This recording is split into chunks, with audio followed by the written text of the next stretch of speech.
Babang Pulis, pwede na po kami tumahan. Meron na po sa kapila. Isabel na! Po yung aming tropa. Ilocano, okay? Padik ni Marcos, padik kanya na! Ano na tayo?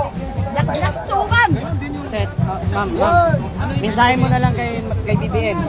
BBM, huwag bumaba ka na lang. Ano? Kasi hindi maganda yung ginagawa mo. Ilocano tayo.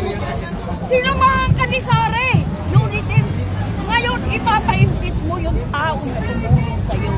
Magagalit ang Diyos sa'yo. Isinusumpa ka ng Panginoon Diyos. Kasi, bakit mo tatangay doon rin yung tumulong sa'yo? Wala ka talagang delikesa. Traidor! Walang yaka talaga, Marcos. Panalangin ko, rin. Jesus Christ, sana parusahan niyo si Marcos. Wala nang utak niya.